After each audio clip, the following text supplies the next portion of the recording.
Good morning. सबको सुप्रभात है। जय मसीह की।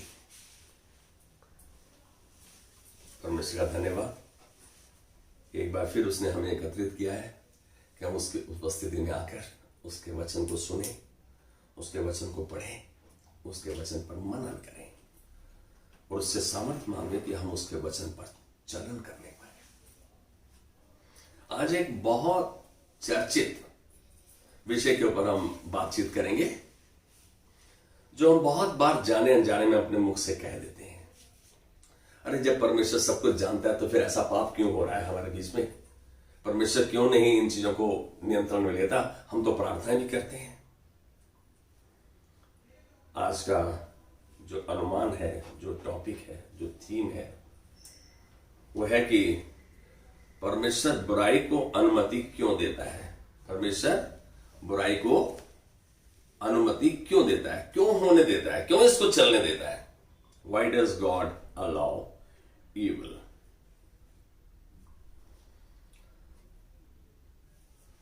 आइए छोटी सी प्रार्थना के द्वारा परमेश्वर के सम्मुख आएंगे। प्रभु धन्यवाद देते हैं आज के सुबह के लिए, इस सुबह के लिए, इस अवसर के लिए। आज हम सब अपने आप को अपनी इच्छा से समर्पित करते हैं। कहते हैं पवित्र आत्मा हमारा नियंत्रण ले, हमारा मार्गदर्शन करते हुए हमारे मन की आंखों को खोल, ताकि हम प्रभु तेरे वचन की गहराई को समझें और उस वचन को जानते हुए उस पर चरण करें, ताकि वो वचन हमारे हृदय की गहराई तक पहुंचने पाए। आज हम तेरे अनुग्रह को ग्रहण करते हैं, जो हमारी हर परिस्थिति के लिए पर्याप्त है। हर जन को तेरे हाथ में देते हैं। धन्यवाद के साथ तेरे अनुग्रह को ग्रहण करते हैं यीशु मसीह के नाम में। आमेन, आमेन। मैं कहूंगा कि जब से हम पैदा हुए हैं और जब से हम में समझ आई है, मैं कहूंगा हम समझ में आए हैं, जब से हमने बुराई और भलाई दोनों ही को देखा है और महसूस भी किया है। भलाई की गई या भलाई मिली या भलाई पाई, दोनों का असर बहुत दिन तक नहीं रहता। दोनों का असर बहुत दिन तक नहीं रहता, लेकिन बुराई का असर जीवन भर रहता है और हमारी कोशिश करने पर भी हम उसे भुला नहीं पाते। क्या आप मेरी बात से सहमत हैं? सच बात तो यही है। आज क्योंकि हम क्रिश्चियंस हैं, मसीह हैं, यह बात हमें सोचने व चर्चा करने पर मजबूर करती है। किस बात पे? कि संसार में बुराई ने कब और कैसे प्रवेश किया, कैसे आ गई? परमेश्वर जब हमसे प्रेम करने वाला परमेश्वर है, तो उसने पाप और बुराई को अनुमति ही क्यों दी? वो तो प्रेमी परमेश्वर है। ये प्रश्न हमारे जहन में उठते हैं, हमारे मन में उठते हैं जब हम कठिन परिस्थितियों से गुजरते हैं। प्रभु मेरे साथ ऐसा क्यों? ज्यादातर लोग इस बात का संकेत देते हैं कि जब सर्प ने हव्वा को भरमाया, उनकी ओर उसकी ओर इशारा करते हैं और यहां से विद्रोह, बुराई, पाप शुरू हुआ। क्या आप भी इस बात से यहां सहमत हैं? यह सत्य नहीं है। सत्य यह है कि वास्तव में हमें उस क्षण से थोड़ा पीछे आना होगा, वचन में पीछे जाना होगा। हम क्यों करना अपने पवित्र शास्त्र में उत्पत्ति के 2 अध्याय में 15 से 17 आयत तक पढ़ेंगे। तब यहोवा परमेश्वर ने आदम को लेकर अदन की वाटिका में रख दिया कि वह उसमें काम करके उसकी रक्षा करे। और यहोवा परमेश्वर ने आदम को यह आज्ञा दी, तू वाटिका के सब वृक्षों का फल बिना खटके खा सकता है, पर भले या बुरे के ज्ञान का जो वृक्ष है उसका फल तू कभी ना खाना, क्योंकि जिस दिन तू उसका फल खाएगा उसी दिन अवश्य मर जाएगा। आमीन। यहां परमेश्वर ने कुछ खास बात कह दी आदम से। जब परमेश्वर ने भले या बुरे के ज्ञान का वृक्ष लगाया था, आदम और हव्वा को आज्ञाकारिता और विद्रोह के बीच में फैसला करने का चुनाव प्रदान कर दिया। उसने वहां दो विकल्प दे दिए, एक ऑल्टरनेट दे दिया। यहां परमेश्वर ने बुराई या पाप को अपनी सिद्ध रचना में प्रवेश करने की अनुमति दी। हम कह रहे हैं हवा तो बाद में सर्प के द्वारा भरमाई गई, लेकिन यहां परमेश्वर ने पहले से विकल्प दे दिया। हमारी समझ में नहीं आया ऐसा क्यों परमेश्वर ने किया। अब और आज आप भी वही प्रश्न पूछ रहे हैं, हम भी वही प्रश्न कई बार कर लेते हैं, जो कई विश्वासियों के साथ साथ अविश्वासियों को भी परेशान करता है। ये खाली विश्वासी नहीं, अविश्वासी तो परेशान होते हैं, विश्वासी लोग भी इसके साथ परेशान हो जाते हैं। एक प्रेमी परमेश्वर बुराई को अनुमति क्यों देता है? वर्षों से इसके कुछ असंतोषजनक अनसेटिस्फैक्टरी जवाब दिए गए हैं। उदाहरण के लिए, परमेश्वर चिंता नहीं करता है, अरे ऐसे ही है भाई, या बुराई को रोक नहीं पा रहा है। ऐसे कई लोगों ने जवाब दिए जो लोगों को सुनने में आए। ऐसी बातें, ऐसे विचार उन बातों से विरोधाभास करती हैं, विपरीत हो जाती हैं, कॉन्ट्राडिक्ट करती हैं, जो पवित्र शास्त्र में परमेश्वर ने अपने बारे में कहा है। हम यहां देखें भजन संहिता 47 का 8। यहां देखेंगे ये वचन बहुत मुख्य है। परमेश्वर जाति जाति पर राज्य करता है, परमेश्वर अपने पवित्र सिंहासन पर विराजमान है। सच तो यह है कि परमेश्वर इस संसार में पूर्ण अधिकार रखता है।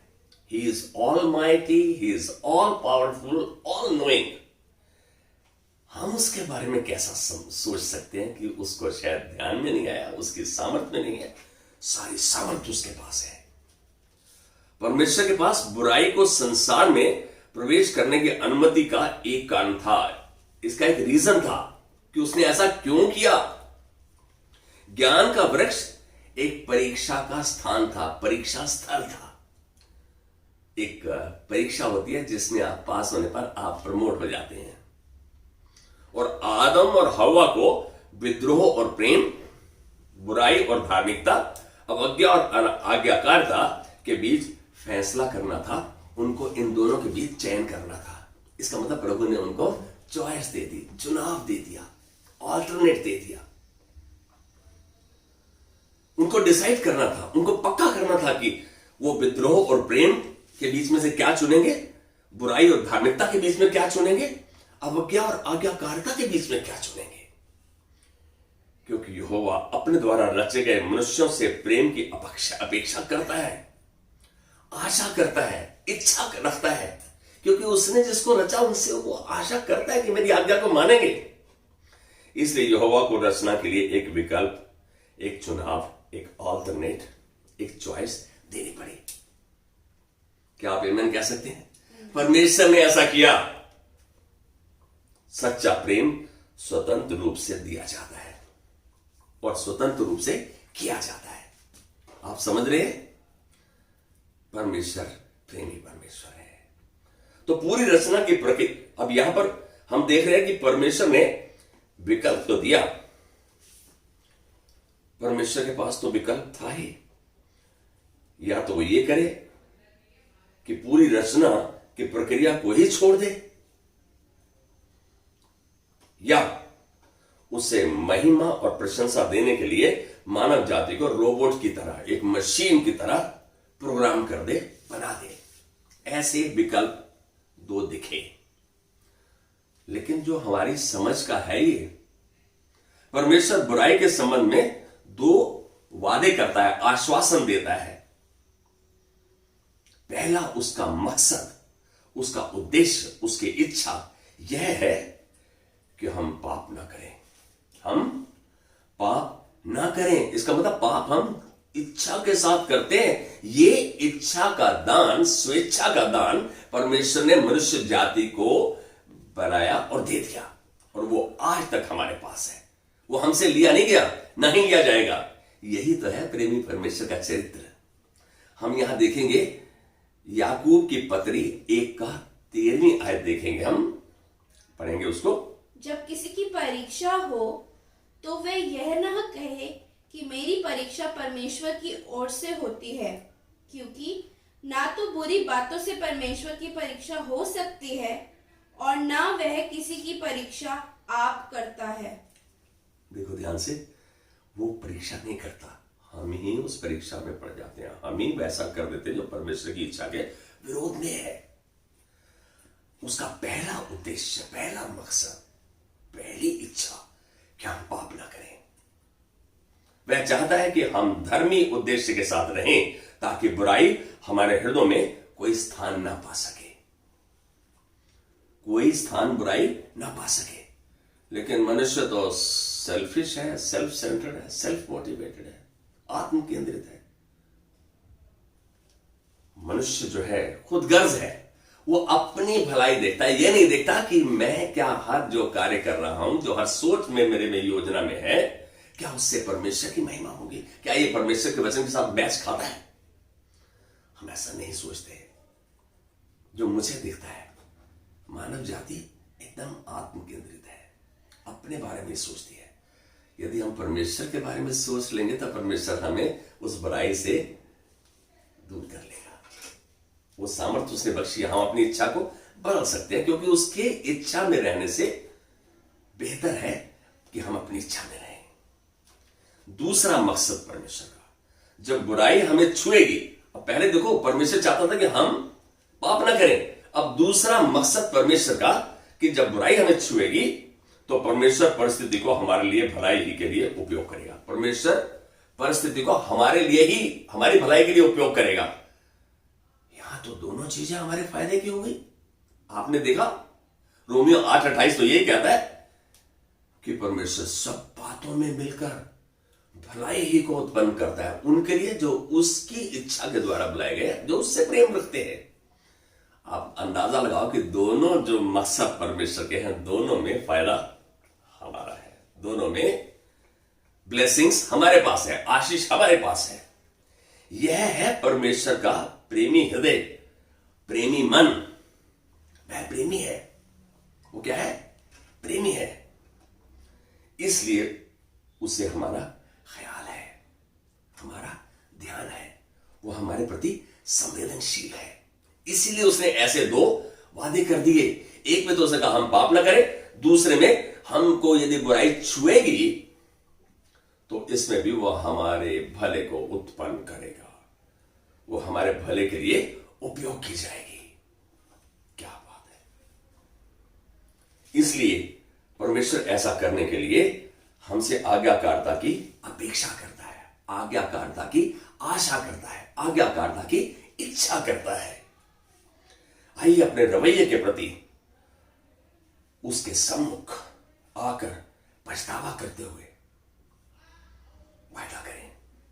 कारण कि हम जानते हैं, अब यदि हम अपने अंदर झांक कर देखें तो हमने दोनों तरीकों में परमेश्वर के हृदय की बात को नहीं माना। हमने कहीं कोशिश नहीं की कि हम पाप ना करें, हमने कहीं उसके वचन को अपने सम्मुख नहीं रखा, उसको अपने हृदय में नहीं आने दिया।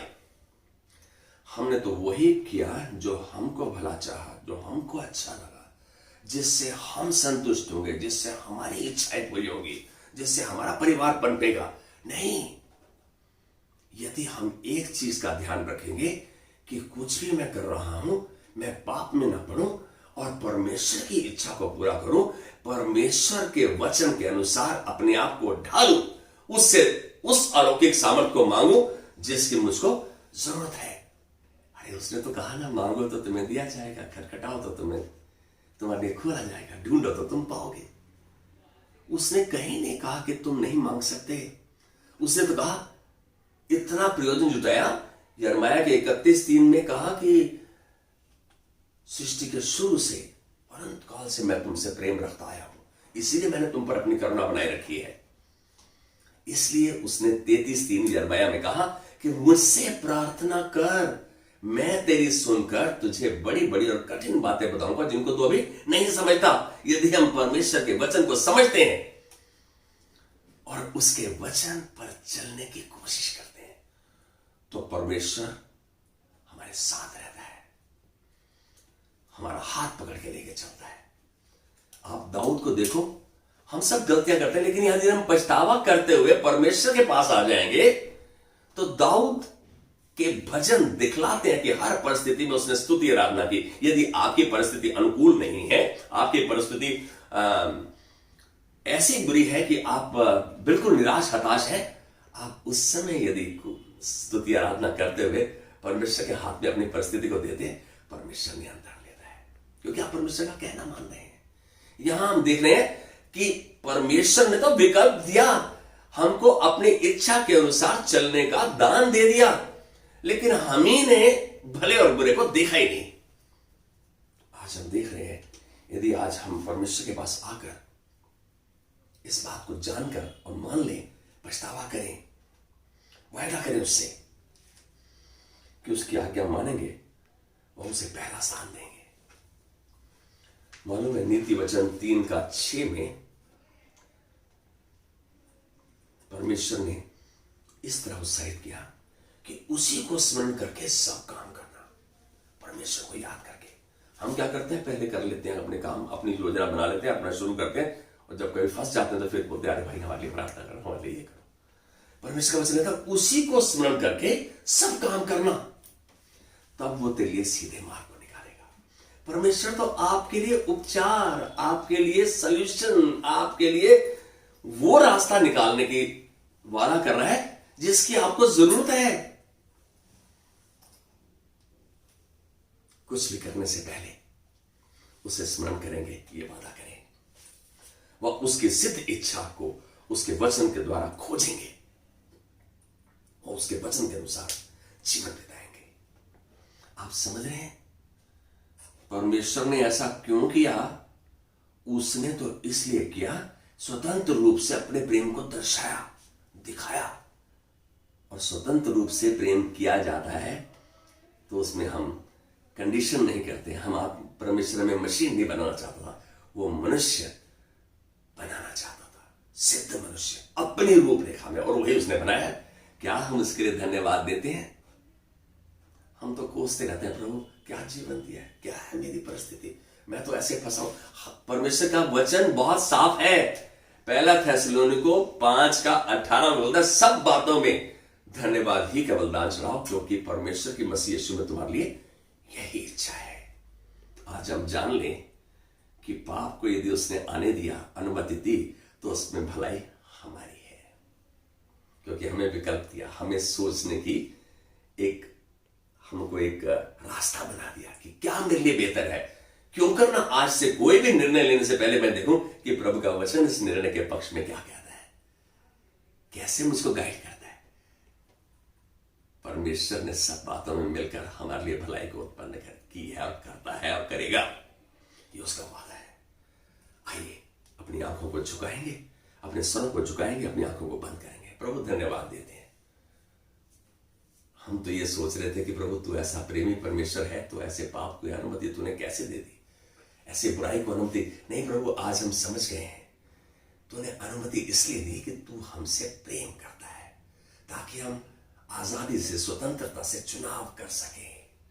तेरे वचन को पहला स्थान देते हुए वो चुनाव करें जो तेरा वचन कहता है।